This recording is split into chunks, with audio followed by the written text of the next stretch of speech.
Barcelona, 26 de marzo de 1981. Sobre el yoga y las disciplinas en la nueva era. Interlocutor. Perdona, y en todo caso, nunca tiene que ser nada que queramos provocar, sino que venga por sí solo. Vicente. Exacto. Interlocutor. En esa armonía, que es lo normal, ¿no? Vicente. El poder tiene que surgir como la flor, espontánea, natural, sin esfuerzo. Leonor. Y además no buscarlo para un provecho propio. Vicente. Por ejemplo, la ciencia de los centros, o el kundalini o el pranayama.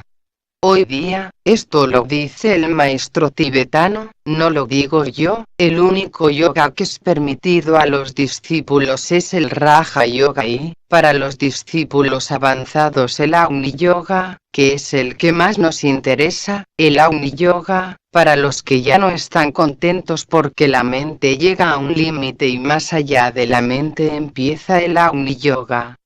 Entonces, claro, hay que buscar el punto en el cual el antakarana se pierde. Interlocutor. ¿El Raja Yoga es el de la mente y el Agni Yoga el del espíritu? Vicente. Podríamos decir que es el que se produce en el plano búdico. Leonor. Pensar en abstracto. Vicente.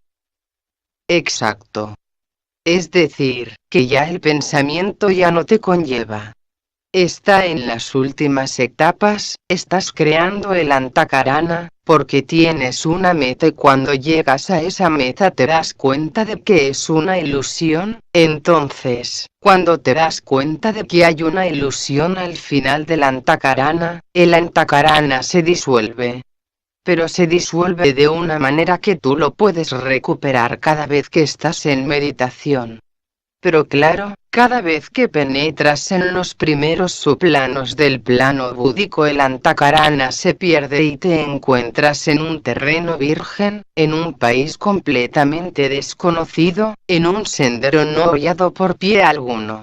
Es el que dice: soy el camino, soy la verdad, soy la vida. Solamente puedes decirlo cuando estás aquí, te das cuenta. El antakarana te ha guiado, incluso los ángeles te han ayudado al subir el antakarana, pero aquí no, aquí te quedas completamente con la razón que no te dice nada. Solamente encuentras paz y claro, como que la paz es una experiencia desconocida. La persona se asombra y entonces se dice: ¿pero esto qué es? Ya lo ha perdido. Es sutil. Recuperas el antakarana, y sin darte cuenta vuelves aquí. Por eso el Agni Yoga es el yoga del fuego, el yoga de síntesis. Y no hay yoga, hasta seguramente la sexta subraza o la séptima subraza de la sexta raza, otro yoga superior que este. Ahora, los iniciados tienen el Devi Yoga, pero ahora, para nosotros, ya podemos iniciarnos y a veces estamos en un silencio que ya no es un silencio, digamos, provocado por aquella estupefacción mental que hay quien, por estar en una situación que no sabe qué hacer, está navegando a la deriva, ¿eh? Esto no es lo mismo. Interlocutor. Yo quería decirte una cosa porque he oído siempre hablar del Agni Yoga, Raja Yoga, etc. Pero ¿hay realmente alguna escuela o centro? ¿O se accede por sí mismo? ¿Cómo va esto? ¿Cómo se puede? Vicente. No hay ninguna escuela que pueda enseñarte Agni Yoga. Es un camino en solitario. Interlocutor. ¿Y Raja Yoga tampoco? Vicente. Raja Yoga, sí. Aquella persona que lea o estudie los Yoga Sutras de Patanjali, sabrá lo que es el Raja Yoga, y la escuela arcana enseña Raja Yoga, y en todas escuelas de entrenamiento esotérico solamente puede entrar Raja Yoga. Ahora bien, llega un momento en que los discípulos más avanzados han creado el Antakarana, y el Antakarana es el hilo de luz que el hombre ha creado a partir de la mente inferior buscando la mente superior, pero la mente abstracta está en el plano superior del plano mental, y el ángel solar, nuestro verdadero ser, está en el tercer subplano del plano mental, entonces se crea un triángulo de fuerza. Interlocutor. Tercer subplano del plano mental. Vicente. Del plano mental. Es decir, que el plano mental tiene 7 subplanos. Los 4 subplanos inferiores son concretos. Va subiendo el grado vibratorio. Hay, por ejemplo, el kama manas, que es un pensamiento inducido por el deseo, que es la parte inferior. Pero luego hay los 4 subplanos hasta que llega un momento en el que empieza a perder consistencia el pensamiento, está preparándose para el Agni Yoga, entonces se establece contacto con el ángel solar, entonces estás inspirado y dirigido por el ángel, pero cuando has creado ya el contacto a través del alma con el plano abstracto de la mente, entonces el ángel te deja solo, y tú entras solo en un terreno, como digo, que es un vacío creador. Interlocutor. Cuando ya eres capaz de correr por ti solo, digamos. Vicente. Sí, pero el problema está en que hay muchos que retroceden, que es cuando decimos que la gente no quiere afrontar su propia soledad. De ahí el trabajo de los discípulos que atraviesen la senda. Hasta aquí la mente ha estado calentada por el fuego del deseo, pero al pasar del cuarto subplano al quinto, sexto y séptimo, en el quinto ya está con el ángel solar. Hacia arriba es el quinto, bajando es el tercero, cuando está allá en el tercer subplano, entonces el pensamiento ya es mental, ya no está influenciado por kama, el kama es el deseo en sánscrito. Entonces, cuando llegas a aquel nivel, el alma establece, bueno, esto ya lo veremos algún día en la pizarra, tengo que hablar de esto. Hay un cortocircuito y el alma se desconecta de ti, entonces subes arriba, y entonces la experiencia que muchos te dicen que es la prueba iniciática, y de hecho es una prueba iniciática. Otros que retroceden y que lo consideran que es la noche oscura del alma, y otros dicen que es un problema de precipitación kármica. Pero el caso es solo que hay, por ejemplo, del último subplano del plano mental al primer subplano del plano búdico, el atravesar ese plano es una iniciación. Es la primera iniciación. Quedas solo, completamente solo. No sabes qué hacer, no sabes qué decir, te encuentras desarmado y cuando quieres recuperar el alma, te aferras a aquel estado. ¿Os dais cuenta? Javier. ¿Quieres controlar esto? Vicente. Ya está, es lo que se dice en los libros búdicos, dicen. El guerrero perfecto vence sin luchar. Claro, estamos tan acostumbrados a luchar que cuando no hay lucha perdemos la noción de que somos nosotros y volvemos con sensación de sobresalto sobre nosotros mismos, porque el Agni Yoga empieza en este punto crítico de afrontar aquella situación, y yo le llamo esto serena expectación. Por eso, si estás sereno y expectante estás bien, y a veces estamos dentro de ese estado, y nos separamos cuando queremos hacer noción de esto y nos decimos, pero bueno, ¿qué me pasa? Y entonces estamos perdidos, es tan sutil. Interlocutor. A ver si yo me aclaro en ese punto. O sea, Tú has hablado, y yo lo he captado siempre, como que sí cuando hablas de la atención, me parece maravilloso cuando hablas de la atención, es como hacer el Auni Yoga, pero que empieza primero, a través de la atención llegas al Auni Yoga, o ya estás en el Auni Yoga, o es porque ya estabas en el Auni Yoga y empiezas a tener esa gran atención. Vicente. Es que la atención, yo creo que parte ya del Raja Yoga, la mente, entonces, cuando la atención se ha hecho automática, es decir, cuando la atención es sin esfuerzo.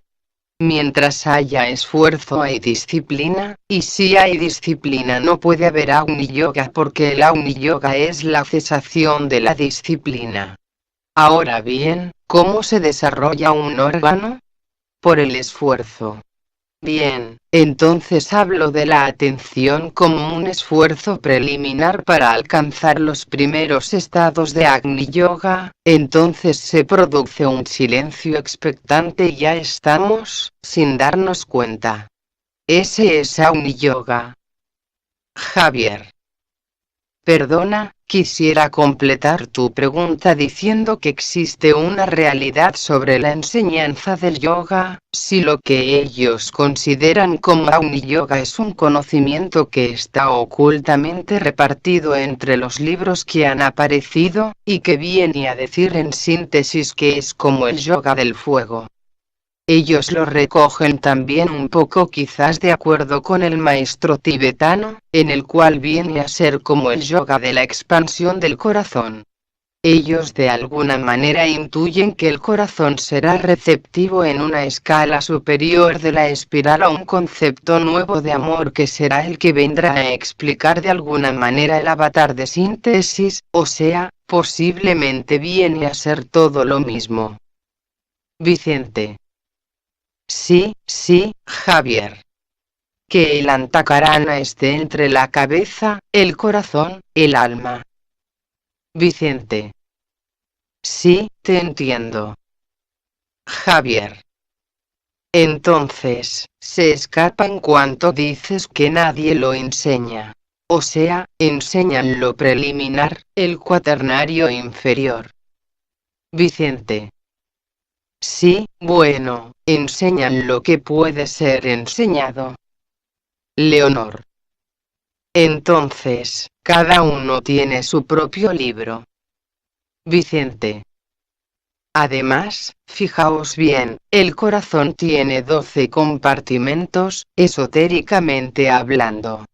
El chakra del corazón tiene 12 pétalos, y cada uno de los 12 pétalos viene marcado por una constelación donde trabaja Hércules, que es el hombre, el símbolo del hombre, el discípulo.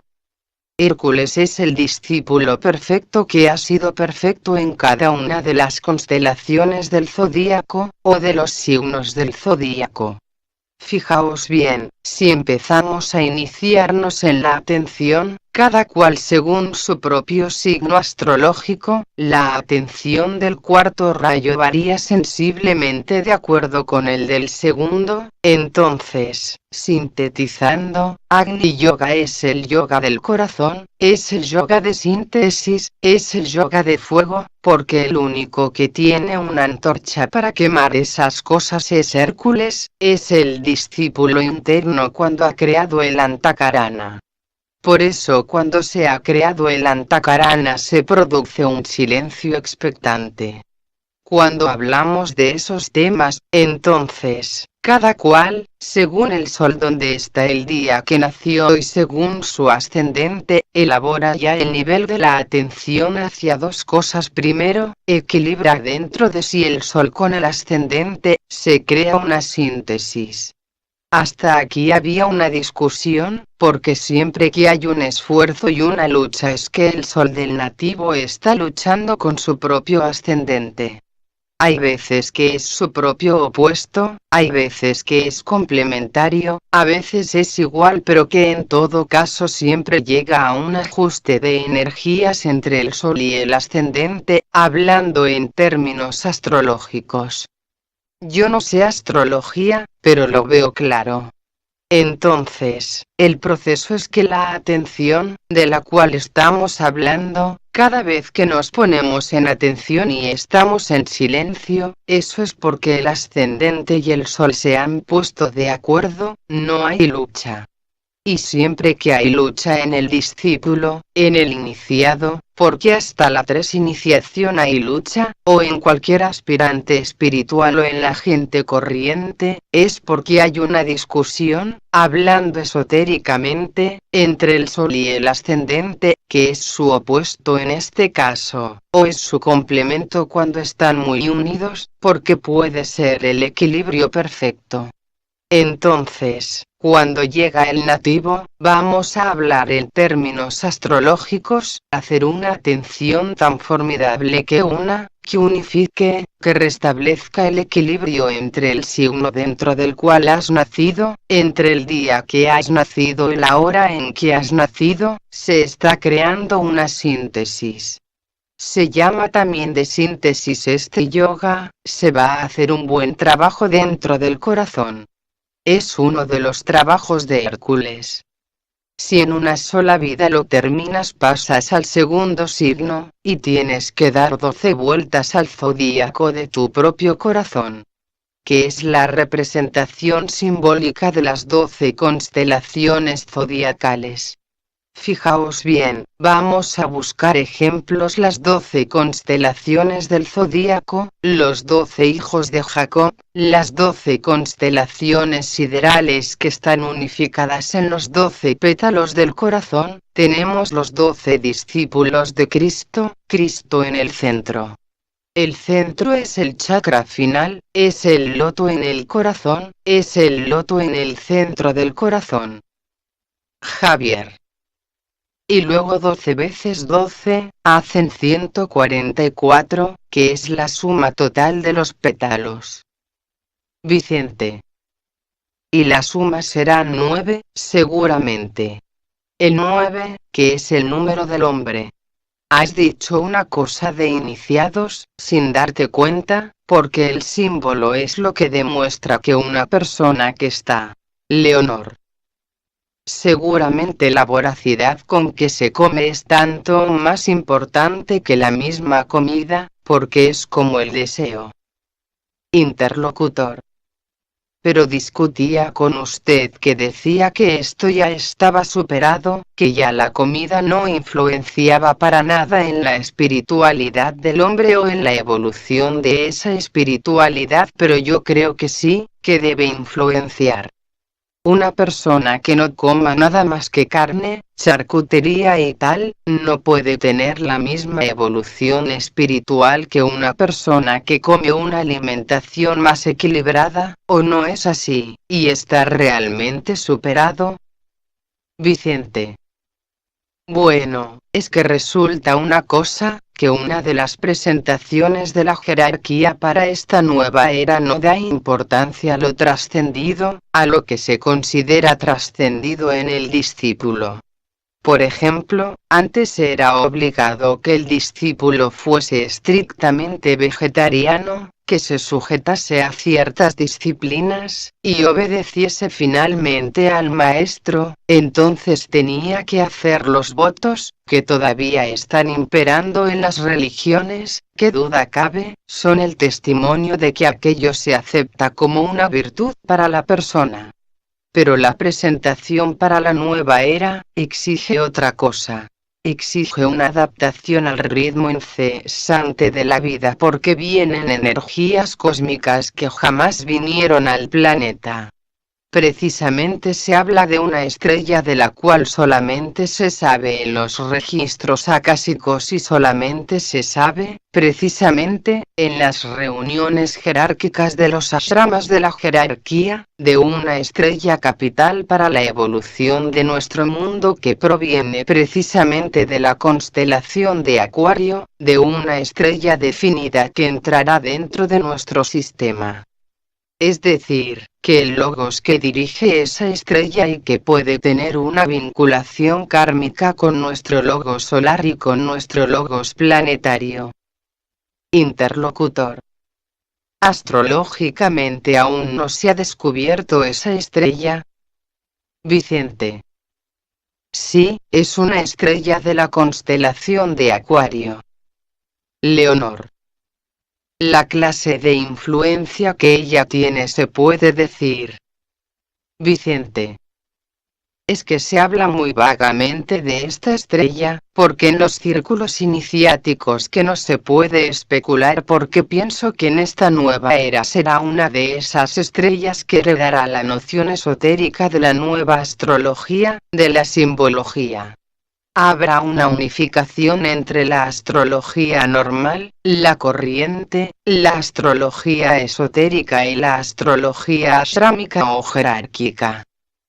Interlocutor. Yo te hacía esta pregunta porque pensando en la alimentación del futuro, los alimentos son totalmente artificiales. Hoy en día, las plantas llevan hormonas. Leonor. Incluso rayos láser. Interlocutor. Exacto. Entonces, piensa que además escaseará la alimentación, entonces estamos hablando de alimentos sintéticos, preparados, que no tendrán que ver nada con la alimentación natural, y pienso que el futuro de la raza humana obligatoriamente y por necesidad tendrá que comer estos alimentos, y entonces aquí viene una contradicción. Leonor. Es que orgánicamente, también están haciendo mutaciones. Hemos de pensar en la ecología del planeta y cómo la estamos llevando, y si la llevamos es porque está permitido. En fin, el caso es que somos mutantes todos y, naturalmente, llegaremos a un momento en el que tendremos que aclimatarnos a lo que venga. Esto es más importante que el trozo de carne, que yo soy la primera que si pudiese no comería nunca. Para mí no hay que matar animales, pero si están muertos. El caso es que quiere decir que si hemos de ser adaptables a todo lo que viene, no se define exactamente lo que viene porque hay lo que la misma naturaleza impone, la misma ley kármica impone, y lo que nosotros hacemos. En definitiva, somos todos mutantes. Interlocutor. Entonces, realmente, como decía antes, ¿está trascendido? Leonor. Hasta cierto punto. Vicente. Bueno, hay una cosa que esotéricamente, se puede analizar el asunto desde el ángulo de la misma forma. Si analizamos el asunto desde el ángulo de la forma, entonces hay la lucha entre dos reinos, el reino animal y el reino humano. Se nos dice esotéricamente por qué el hombre come carne, es el karma que está pagando el reino animal con respecto al reino humano, porque hay una lucha oculta entre el ángel o el arcángel que está dirigiendo la evolución débica con todos sus componentes atómicos del reino animal y el ángel que lleva cada persona humana que, digamos, constituye el plano cósmico, debido a que hay unas fricciones en el pasado entre ambos ángeles. No es que vayan a pelear, simplemente son diferentes vibraciones de una diferencia de potencial entre el reino animal y el reino humano.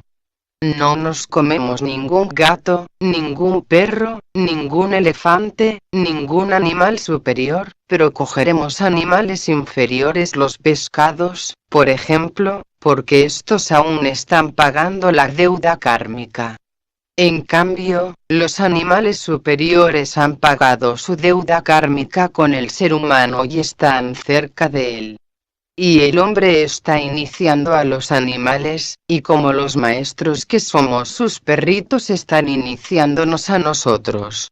Ahora bien, veamos una cosa, desde el ángulo de vista esotérico, la persona se da cuenta, por ejemplo, de que está buscando la perfección y, claro, para buscar la perfección se encuentra imperfecto, y claro, le han dicho a él hay que hacer esto, hay que hacer lo otro, y se carga de disciplinas.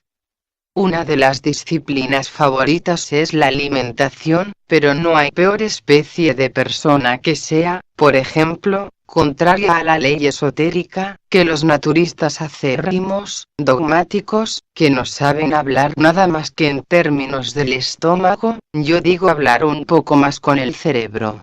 ¿Coméis? No coméis. Que si las compatibilidades. Y no piensan en otras cosas. Yo si hay que comer prefiero comer lo que me den. Además, acabo de comer cualquier cosa, lo que me den. Leonor. Ahora, espontáneamente, por ética, es mejor un régimen de cereales, por ejemplo, y que no tengan que existir los mataderos donde se matan y sacrifican a los animales. Iltrud. Hay otra concepción del cuerpo. Señora. De todas maneras, yo lo tomo también de otra manera, no sé si estoy equivocada o no. Hay personas que viven para comer, y quien dice la comida, dice un montón de cosas, de deseos. Vicente. Solamente voy a daros unas citas, por si os puede interesar. He asistido a los últimos años de Alicia Bailey, por ejemplo, y también he conocido al señor Hansen, que era discípulo probado. He conocido a Jean Rain, que era un colaborador. He conocido a Foster Bailey. No solo comían sino que bebían, y no les afectaba. Yo no he podido nunca beber una cosa fuerte, porque el cuerpo no me lo permite, además no me gusta. Ellos lo hacían y luego daban una conferencia hablando en plan de discípulos. Ya sabes que Hansen murió.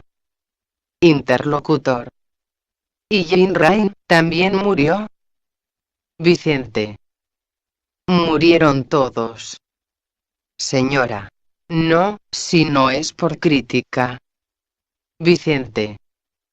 No, es que entra en el contexto, y me gusta decirlo. Alicia Bailey comía todo lo que se le presentaba.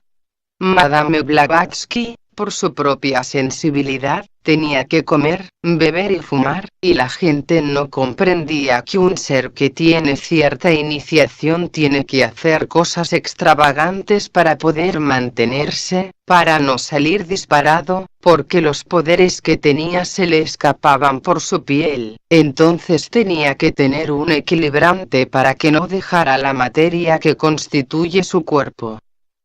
Javier. ¿Sabes qué decía por qué Hans Kuhn, el famoso teólogo alemán y disidente, por qué no se sumaba a la iglesia? Porque decía que Jesucristo comía y bebía y era un Vicente. Y el cordero, ya ves tú, el pan, el vino. Bueno, todo eso es simbólico y todo lo que queráis, pero fijaos bien, no nos damos cuenta de que el hombre ha tenido un pasado y mientras la persona tenga los caninos es que todavía no ha dejado de ser una especie de animal, y como lleva todo ese lastre del pasado que está impregnado de todo lo que ha sido, y todo lo que no ha podido ser más que aquello. No podemos dar un golpe y coger la máquina y frenar a gran velocidad y matarnos. No podemos quitar muchas cosas y hasta puedo deciros que muchas personas que queriendo ascender espiritualmente se han pasado haciendo un esfuerzo o una disciplina han cogido enfermedades incurables, sobre todo en la alimentación. Leonor. Viviendo en una ciudad como Madrid o Barcelona, después de un estricto régimen vegetariano, y después de 7 años, casi puedes estar seguro que tendrá alguna enfermedad. Vicente. Un cáncer seguramente. Javier. Lobsang Rampa dice que el vegetarianismo es ideal en una sociedad ideal. Vicente. Ahora lo dice. Javier. El maestro tibetano lo define al final del libro de la curación esotérica. Leonor. En el tratado sobre magia blanca. Javier. después dice que, y voy a aclarar definitivamente una cosa, donde aclara por ejemplo lo de las manos derecha positiva, izquierda negativa, dice, el hombre debería dejar de prestar atención a su elemental físico, es decir, técnicas o disciplinas tales como la abstinencia o el vegetarianismo, y todo esto no sirve de nada para su desarrollo espiritual. Vicente. Exacto, ahí vamos. La gente se disciplina en cosas que no tienen valor. Aparentemente, tienen un valor bueno. Pero desde el ángulo esotérico, desde el ángulo de las energías, no tiene más importancia. Además, vamos a buscar el asunto científicamente. Si la carne de un animal cualquiera de los que solemos comer pasa al estómago de cualquier persona involucionada, aquella carne adquiere una evolución porque todo componente atómico tiene que pasar por la transformación alquímica en el cuerpo, que está sujeto a una evolución menor, o del mismo nivel casi, porque el hombre es un animal también. El que come carne, come solamente carne del animal. Pero, ¿qué pasará si un iniciado come carne? ¿Qué pasará con aquella carne? Hay una liberación de energías que ascienden, porque el hombre es la carne de los dioses. Ellos se alimentan de nosotros, y nosotros nos alimentamos del reino inferior. El reino mineral da su vida al reino vegetal, el animal come al vegetal, también hay carnívoros, las rapaces, pero el hombre ha tenido que comer todo lo que se le presentaba, y se ha establecido primero, que como que él. Se produce un corte de sonido. Vicente. Hay que vivir en paz. El reino animal, el vegetal, el mineral, el humano y el débico. Entonces, el hombre empieza a pensar en grandes proporciones, no le preocupa ni le importa la disciplina física. Tampoco se esfuerza en ser vegetariano o dejar de serlo, depende de las circunstancias. Una persona que trabaja hoy día en un trabajo fuerte, por espiritual que sea, si desea ser vegetariano no puede porque no hay.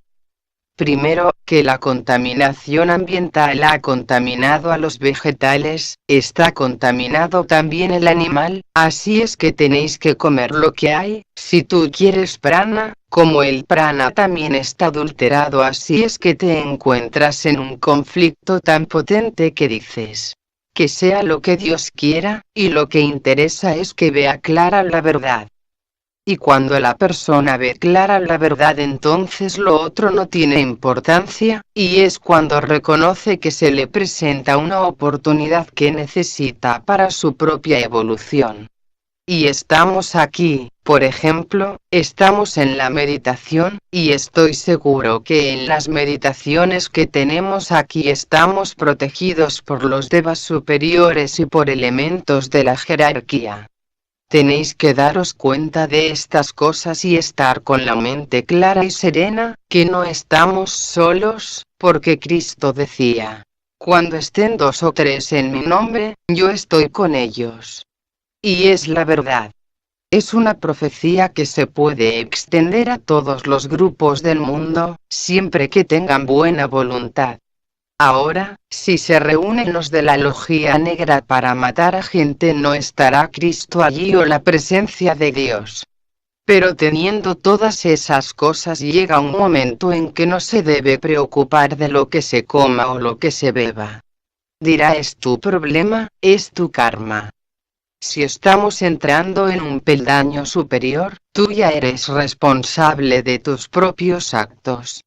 Ahora bien, hace 100 años, 150 o 200 años, todavía imperaba la tesis cristiana de que el hombre, el discípulo, debía estar sujeto a la disciplina del maestro. El maestro le desarrollaba los poderes y le estaba diciendo lo que tenía que comer, de lo que tenía que hacer, y estaba dirigido a distancia. Y ahora, al entrar en la nueva era, Cuando la mente empieza a funcionar correctamente, entonces el hombre ha de estar trabajando para adueñarse del secreto de su propia historia. Por lo tanto le digo, haz lo que quieras, pero haz una cosa solamente, sigue tus propios pasos.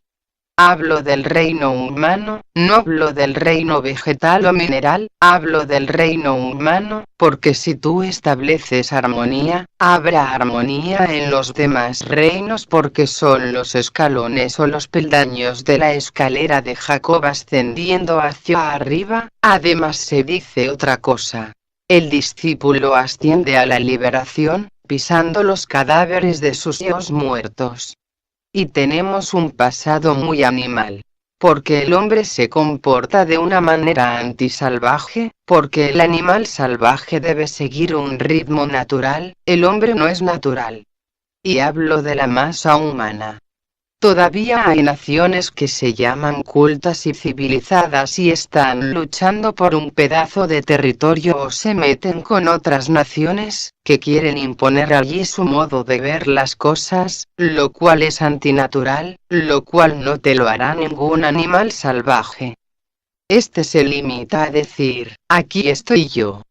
Darán sus voces, el rebuzno, el rugido. Y al final, esas voces serán importantes para los demás. Dirán, aquí hay uno que dice que es su territorio, nadie se meterá en aquel territorio. Hay leyes en la naturaleza. El hombre no, con las armas y cuanto más evolucionadas sean técnicamente, mejor para destruir, ¿verdad? Pues todas estas cosas las está provocando el hombre civilizado. El hombre, que mantiene todavía a los negros en la esclavitud, y aún lo están en América, ya lo sabéis. Y hay muchas cosas que podríamos decir de otras naciones, pero no nos vamos a meter en política, pero lo estamos viendo aquí. Leonor. Pero, ¿verdad que al igual que el guardián del umbral que tenemos cada uno, hay como un guardián del umbral de toda la humanidad? Es que es el tributo que se hace al dios del egoísmo. Porque nadie se mete con una nación que es pobre. Se meten para sacar de allí los intereses particulares. En este caso es el dios que adora la humanidad, es el elemental del conjunto. Interlocutor. Y el amor es la contraparte. Leonor. Por lo tanto, es en este aspecto en el que hay que luchar, y cada uno debe aportar su granito de arena para deshacer un poco este elemental. Vicente. Es lo que pasa en las Naciones Unidas. Son un fracaso completo porque no hacen nada, simplemente recomiendan o dicen las consecuencias que puede tener tal o cual acción y nada más. Es que hay 50 o 100 ejércitos contra una sola nación.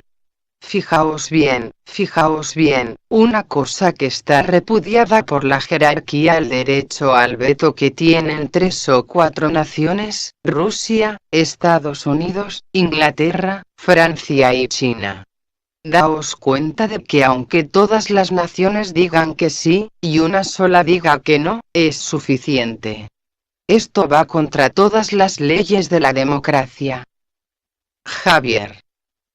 Perdona, sí que va contra todas las leyes de la democracia, pero en la última regla del mago blanco, en la 10ª, dice también algo así. Y la antigua ley de participación en el mal será renovada por la participación en el bien. O sea, primeramente hay que suprimir todo esto. Leonor. Has dicho que el verdadero guerrero vence sin luchar, y esto también puesto a nivel cotidiano está en las luchas que vivimos personalmente. Hay que empezar primero por abajo. Muy importante esto también, porque por ejemplo, quien tiene criada y se pega con la criada porque se le ha caído una gota de agua fuera de lugar. O hay quien tiene irritaciones continuas por pequeñas cosas. Entonces cuando aquella no le grite, cuando sepa ser suave, cuando toda la culpa se la atribuya a sí misma y no a los demás, esto es aprender a ganar sin luchar, y ser un guerrero.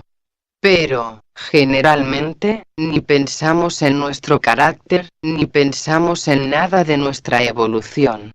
Solamente pensamos en adquirir poderes o pensamos en que los demás no son lo que deberían ser. Y claro, a mí me gusta estudiar a nivel humano. A ese nivel nos descuidamos. Es buena esa frase de que el guerrero cuando es bueno, gana sin luchar. Pero no luchar a nivel físico sino luchar en otro nivel y empezando por uno mismo. Esto quería haber resaltado yo hoy, entonces, actuando así, de esta manera, es como eliminamos el mal y llegamos al bien. Es algo muy sencillo. Vicente. Cuando el guerrero lucha, es el caso de toda la gente que lucha para conseguir algo, hay que mirar por qué lucha el guerrero. Para alcanzar una meta, la que sea. Entonces el esfuerzo, no hay que dejar el esfuerzo, lo que hay que quitar es la meta, no sé si habéis comprendido. Cuando se dice hay que dejar de luchar, no. Lo que quiere decir es que la meta que hay delante hay que decir quítala. Pero tú continúa luchando. Por ejemplo, el caso de un científico, es un investigador nato, es el ejemplo del más grande esotérico porque está investigando sin saber qué busca. No sabe nunca lo que saldrá. Está investigando simplemente. Bien, cuando estamos investigando constantemente, la investigación parte siempre de una gran atención. La atención es lo que da la clave científica de todas las cosas, sin querer buscarlo ya tiene la clave. Porque las cosas se pueden dar de mil maneras y se presentan de mil situaciones. Y yo digo, ¿por qué estamos aquí? Buscando en cómo se han formado hasta que nos encontramos aquí, y preguntarnos hasta cuándo estaremos juntos, y qué podemos hacer juntos. Porque, evidentemente, María del Carmen estaba y ya no está con nosotros. ¿Quién será el próximo? Pues no siempre estaremos los mismos. El espíritu sí. El espíritu que nos anima, este sí que siempre estará, porque la forma pasa pero lo que no pasa jamás y siempre está es el espíritu de convivencia, el espíritu de fraternidad, el espíritu de lo que sea. Por eso nos hemos reunido aquí, por eso tenemos unas charlas, un poco de meditación y después nos vamos a cenar. Lo importante no es la cena, ni la meditación, sino estar juntos, y recordad que somos espíritu, y que buscamos y trabajamos por el mismo Señor, lo demás. Risas, murmullos. Interlocutor. ¿Se te hace corto? Vicente. Pues entonces vamos a hacer la meditación. Cuando en un grupo hay muchas personas de distintos rayos y al mismo tiempo de signo astrológico distinto, se está creando en un momento determinado un diapasón distinto, y hay tendencia a la exclusión o a que imperen los criterios. Pero cuando hay un silencio es que todo es trascendente en unos y otros. Primero la integración, sin darse cuenta cuando hay armonía en la persona es que el ser se ha hecho integral, es decir, que el signo reinante en el sol natal y el signo imperante de su ascendente están de acuerdo, sean los signos que sean. Ya pueden ser dispares. Ya puede ser tierra, por ejemplo, con aire, o fuego con agua. Interlocutor. No entiendo. Vicente. Fuego con agua no. Interlocutor. No, porque el fuego apaga la brasa. Risas. Vicente. Si no la apaga sí, pero es que hay que tratar de armonizar para demostrar el porqué los 12 trabajos de Hércules. Estamos haciendo el grupo, el trabajo de Hércules. ¿Cuál será el destino de ese trabajo? ¿Cuál será la consecuencia, y las motivaciones? Porque será algo impresionante, algo de rara belleza. Javier. Lobsang Rampa analiza este tema, y dice que cuando varias personas tratan de meditar dice que hay dispersión de energías. Pero ten en cuenta que nuestras auras se interpenetran. O sea, de alguna manera y a ciertos niveles, se logra una unidad de energía, una unidad de conciencia, en cuanto somos, por así decirlo, individualidades dentro de un conjunto. Entonces, posiblemente visto desde arriba, indudablemente tiene que ser algo de rara belleza. Vicente. Es una flor en la que cada uno de los constituyentes del grupo es un pétalo. Entonces existen diversos colores, irisaciones, pero siempre hay una cosa. De la misma forma que en el centro del corazón está el loto, el sagrado loto, y la joya en el loto, como se le llama simbólicamente, hay 12 pétalos que se van abriendo lentamente y luego hay la joya en el loto cuando se ha abierto el último de los 12 pétalos, lo cual significa cuando Hércules ha realizado los 12 trabajos que le corresponde, entonces se abre la joya en el loto y, entonces, automáticamente, se abre una flor de 12 pétalos en el centro de 1000 pétalos de la cabeza y irradia por toda la inmensidad, digamos, del planeta. Se convierte en un dios en miniatura, la persona. Aunque nosotros estamos muy alejados de esta época, es bueno pensar en aquello que no somos para llegar a serlo. Si no pensásemos en esto nunca llegaríamos a serlo. Javier. Qué curioso. Los pétalos del coronario son exactamente 996 más 12 igual 1008. Es curioso. Murmullos y risas. Vicente. Así que, vamos a hacer un poco de meditación.